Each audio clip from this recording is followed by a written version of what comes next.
Hey everyone, Evan Loukadakis here, your federal legislative director covering environmental issues, and I'm here with a key legislative update.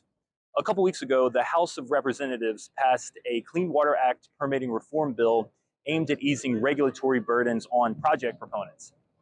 So I'm pretty sure you've probably heard at NAHB how 24% of the cost of a new home is due to regulatory costs at the state, federal, and local level. And a good chunk of that comes from permitting delays, like if you have a WOTUS on your property. So going back to the bill, I want to highlight three key changes that this legislation would do in the permitting process. First, it would make some changes to the nationwide permit that home builders and developers pull when there's a WOTUS on their property. What it would do is streamline the permitting process and increase the duration of your permit from 5 to 10 years. Secondly, it places sensible timelines on judicial reviews so that your project isn't subject to frivolous lawsuits.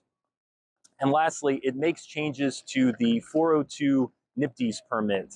And I want to highlight a key win we had here, because back when the bill was first being developed, we caught some language that would have really thrown off how home builders manage stormwater runoff. And what we did was work with committee staff to amend the legislation before it got to committee. And now we have a process that has clear and sensible parameters on your 402 permit. So while this legislation did pass the House, it's on its way to the Senate, where it currently doesn't have a clear path forward, but we are monitoring the legislation very closely. If you have any questions on the bill, please feel free to give us a shout. Thank you.